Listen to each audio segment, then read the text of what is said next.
There is a desperate need today for us Africans to have some sort of economic, cultural, political renaissance. We need to switch back on and go back to the things that make us African in the first place. There's a proverb that says, if there is no enemy within, the enemy outside cannot harm us. We need to continue to reject the role of our former colonial leaders. One, we can start with the currency. That's a practical thing that we could do straight off the bat. Find a uniform currency that we can use that is tied to the resources and the wealth of the continent.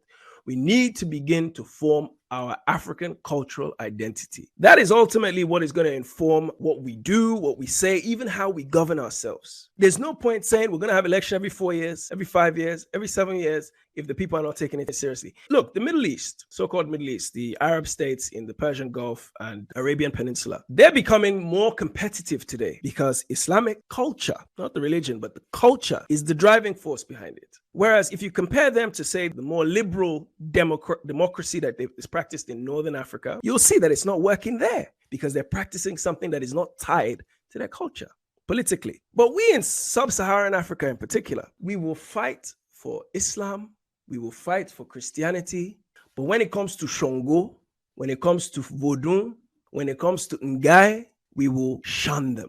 We will ridicule them. We will say this is witchcraft. We will say this is juju. But when it comes to the things that are not indigenous to our place, we will embrace them hook, line, and sinker. We will swear an oath on the Bible or the Quran, yet we will not believe truly in what it's saying, because both Islam and Christianity have some contradictions with our innate cultural beliefs. You strip away those religions from our place, and how would we behave? Go and look at the examples that exist all across Africa of how people live amongst themselves without the need for any religion, but just a creed of common understanding of human decency. I'm talking of rural places. Go and look at the San people. Go and look at rural Kikuyu and Maasai people.